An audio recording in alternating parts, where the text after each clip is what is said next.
You're listening to the Journey Podcast. In today's episode, we explore how yoga and holistic healing are connected and how yoga can help with healing trauma. Stay tuned.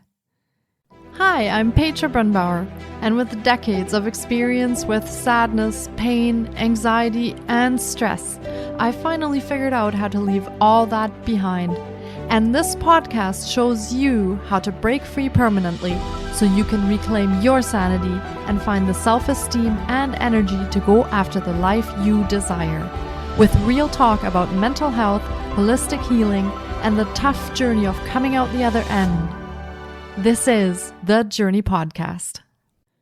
Welcome to today's episode. Trauma not only manifests itself mentally and emotionally, but it can also affect us physically. Chronic pain and mobility issues can stem from trauma and create discomfort and disease in the body.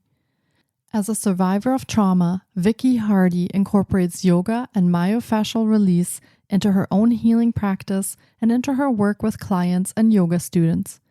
Her unique approach to nourishing the nervous system and creating a sense of safety can support mental and physical healing. In this episode, we explore the connection between yoga and holistic healing and how trauma-informed yoga can be a bridge back to well-being and finding joy in life. Vicky is a wellness practitioner with a background in applied science. She's an experienced registered yoga teacher and teacher trainer, specializing in myofascial release, self-massage, and the practical application of movement and mindfulness. Vicky works with you to create a greater sense of ease in your body, physically and mentally, utilizing techniques to release tension, relieve discomfort, and improve your mobility and range of motion. It is Vicky's heart work to support survivors of trauma, abuse, and domestic violence.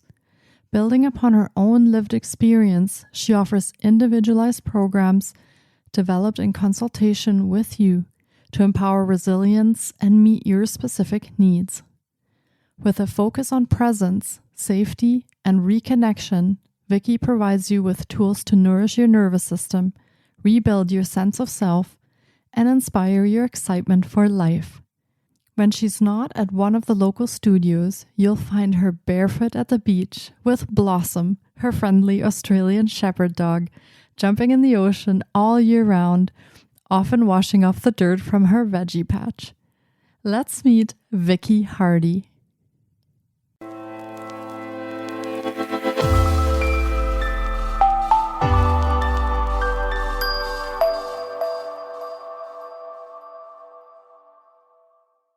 Hi, Vicky. It's so great to have you on the podcast. I'm excited to explore yoga and well-being with you today. So welcome to the podcast.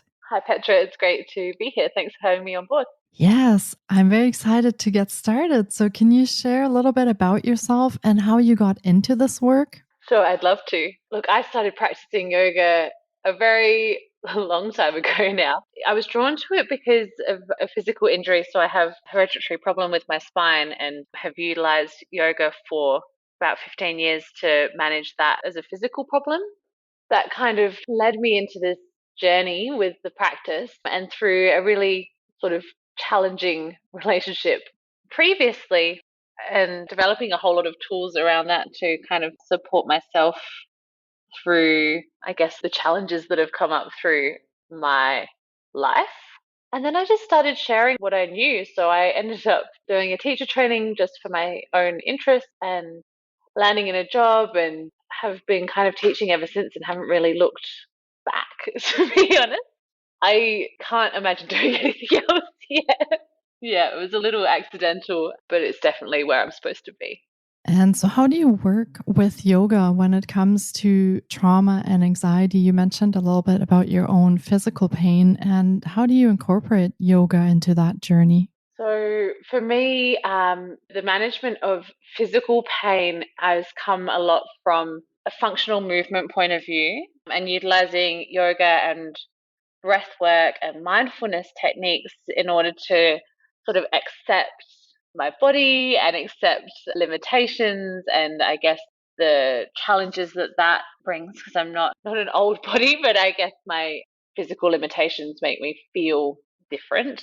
And then trauma has a visceral or a physical impact on our bodies quite often. So I like to use both yoga in a traditional like asana sense in terms of movement and shape, but also incorporate a practice of myofascial release, so self-massage using balls and blocks to release stored energy. So oftentimes I'll find that I'm working with clients who've come from sort of a domestic violence or abusive familial or relationship situation. And these sorts of histories don't lend themselves very well to physical therapy or body work.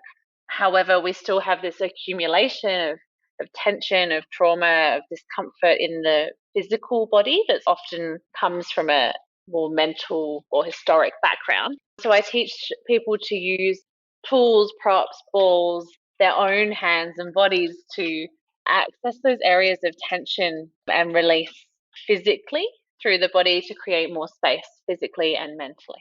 Wow, I love that. That sounds amazing. And I guess you could also apply this to work with chronic pain then if you're experiencing anything that's come from either trauma or anxiety or stress that you've experienced and you have chronic pain that you're dealing with. Your method of exploring yoga would work really well with that as well. Absolutely. I think that all of these bodies are really interwoven, right? And so separating physical discomfort and mental unrest, stress, anxiety, upset is really not possible. I mean, I guess it's possible, but I don't think it's practical. So I think that we can marry these two things together and create a holistic view of the body and pain on multiple levels and work both physically with the physical discomfort as well as with the breath body and the mental body. And it's this pathway of sort of acceptance and exploration that we can work through multiple levels and create really deep healing on a cellular level. Hmm.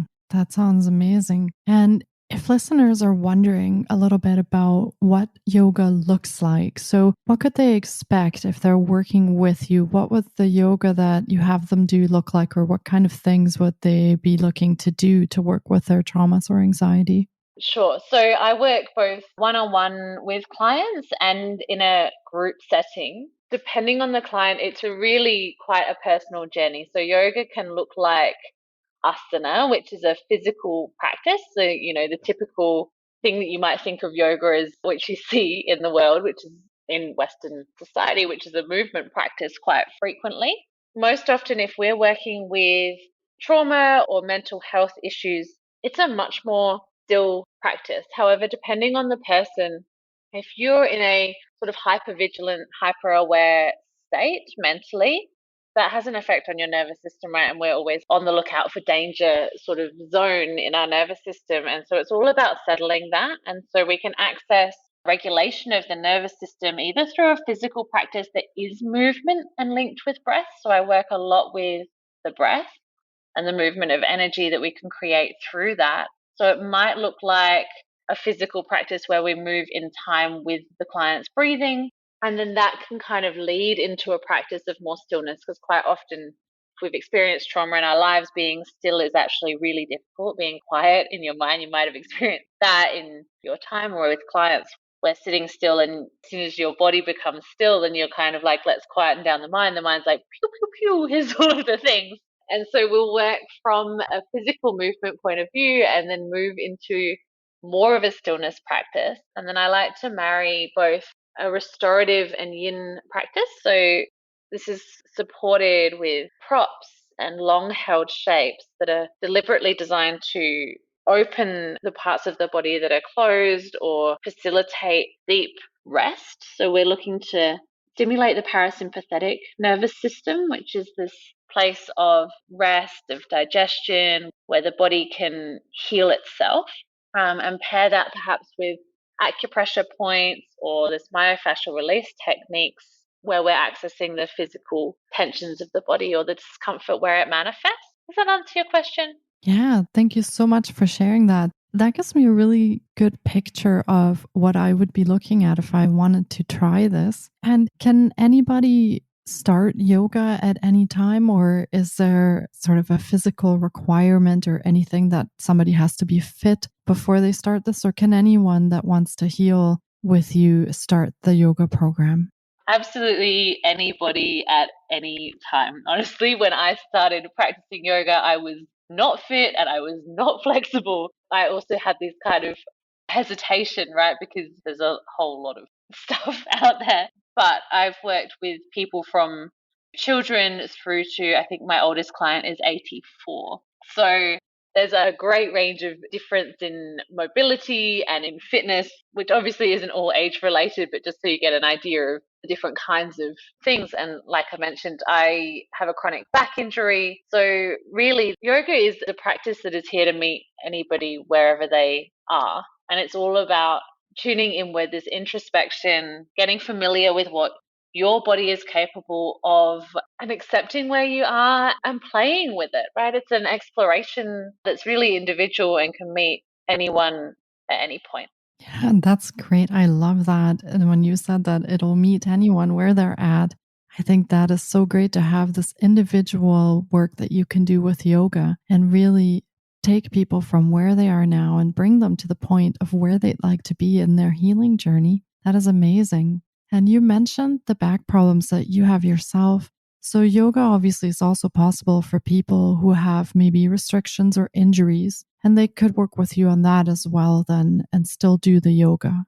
Absolutely. My suggestion for people that have any sort of physical pain or chronic injuries or problems is to find a practitioner who is aware of that sort of practice. So, either people that have worked with themselves or have a background sort of in more limitation or more challenging bodies, right? So I wouldn't necessarily suggest, hey, go along to your yoga studio and just join in a regular class, but there's absolutely ways that we can work with tons of different limitations. So self massage can be really useful for people with chronic pain injuries or chronic pain issues such as like fibromyalgia and other challenges like that. And also when we're working with sort of physical limitations, depending on what is helpful, we can either work with a physical practice that's based on strengthening, or we can work with sort of slow paced mobilizing movement. So yin yoga can be really useful for people that have got specific injuries as well related to the fascia. There's sort of different levels of yoga and different practices of yoga. Over the last sort of 15 years, I've explored quite a few different avenues. I get a little bit nerdy. For me, it's really interesting to play with all of these different layers and then sort of puzzle together what works for different people on an individual level. So if you're working with chronic pain or an injury or recovery from trauma, I would suggest working sort of one on one or in small groups with practitioners who are deliberately there for you, because it might require a little extra support. But my goal is to facilitate people to a point where they don't need me anymore. So, where perhaps you want to enter a yoga studio or perhaps you can develop your own yoga practice. And realistically, I just want to provide people with these tools that they can use and take the parts of that that work for them and let go of anything that doesn't, and create a easy bite-sized practice that they can put into place to support them through whatever their journey looks like, because healing's not linear and it's definitely there's no one size fits all for bodies, whether it comes to yoga, trauma, injury, any of it, right? Life is not one size fits all, that's for sure. Yes, absolutely. And thank you so much for sharing your wisdom on that. I find that really, really helpful to learn about yoga and how it can help people, even if they do have physical limitations or injuries. That's fantastic. And I'm curious, what kind of clients do you usually work with? And what difficulties do they experience, maybe even in regards to mental health? Is there sort of a theme that you find? Is there something that comes up time and time again? Or is it just a little bit of everything when you work with clients? So I generally have two sort of kinds of clients: people who have physically been injured or perhaps are working with their chronic pain challenges, who've seen sort of physios and chiropractors and body workers and other sorts of practitioners and haven't been able to manage their issues, in which case we're working much more on a physical level, but of course there's layers behind that. And I also work frequently with women who've come from traumatic backgrounds, so familial violence or domestic violence or abusive relationships. So with that, we're looking again at working with the nervous system, right? So I think that all healing, that might be a little bit of a generalization, but personally, my experience is that if nervous system is dysregulated, it's very difficult, or I would say impossible, but I don't like to use that word, to heal or to move forward or to make anything sort of stick or work. So the work that we do is focused around figuring out the best way for particular clients to regulate their nervous system, to settle themselves, and to create this solid foundation for which their healing journey can be built upon. And it's about peeling back the layers that these traumas have built walls. We've built walls to survive and to protect ourselves. Yeah. And we need to sort of let go of these limitations and these walls and these structures that we've built in order to kind of come back to who we are at the core, because essentially we're all born as a whole human, healthy and worthy. And that, I believe, is inside all of us, no matter what's happened. It's a space of safety to foster that self inquiry and discovery and exploration. Yeah, thank you so much for explaining that. And could you go over some of your own programs and services so listeners can get a feel for how they could work with you or connect with you in their healing journey? Of course. So I work both one on one and in a group setting with clients. So the easiest way to find me is through Instagram. One on one, we work on a 12-week program, which is based around creating space, settling the nervous system, sort of getting to know yourself as you are, where you are, and starting to settle the nervous system and looking at why things are the way they are. I like to both marry sort of a background in science and current research along with these traditional yoga practices and mindfulness practices, and explain to you why it works, why we do what we do, and then provide you with the practices and the tools that you can use.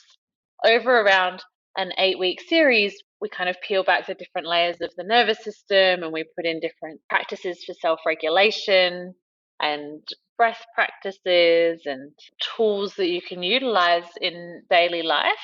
And then we continue with that for the 12-week period, because we're trying to create a particular structure that you can then use for the rest of your life, right? And it takes about 66 days, which is 10-ish weeks, to create a habit on average. And I like to make sure that we can work a little longer and really solidify this on a level so that it sort of becomes second nature and it doesn't require work. Often it's challenging in the beginning to put practices in place, right? But once they become part of your daily routine and your habits, it's just there and it becomes part of who you are. So that's one way. And then in a group setting, I have some shorter programs where we can work. So I run a program for women who specifically have come from abusive relationships or domestic violence background. And that's only open to people by application because it's a safe space. Yeah. So I want to be able to open up conversation with clients and clients to have with each other in order to move through whatever's come up. I think that community plays a huge part in the recovery from abuse, and speaking about what's happened to you has a way of freeing you from its hold. So a smaller group program where we only work sort of 10 clients at a time, and again about settling the nervous system and about creating yourself as a safe space, getting comfortable in your body again, perhaps working towards touch as well. So again, these barriers that we build against ourselves, I think after we experience violence from those are supposed to love us, right? Supposed to care for us. Oftentimes we can be quite opposed or resistant to physical touch. And so through self massage, we can both release the fascia, the tissues, the trauma, the physical discomfort in the body, but we can also start to get used to this physical sensation again, which can lead to the body work and can lead to physical comfort from other humans. Wow. I love all the programs that you offer. They sound fantastic, and they do sound like such a safe space for women who are in need of healing and who have experienced trauma to come to you and work with you and really experience that safety and the healing for themselves. And we will be linking to all of Vicky's offerings in the show notes as well. So be sure to check those out for ways to contact her and for her programs and services. And this has been another incredible episode, and I really hope our listeners have enjoyed our journey into yoga and well-being as much as I have. It has been fantastic chatting with you on the podcast, Vicky. Thank you so much for your time today. That's my pleasure. I hope that the listeners get something useful out of that. And if anyone's got any questions, I'm heaps happy to be contacted.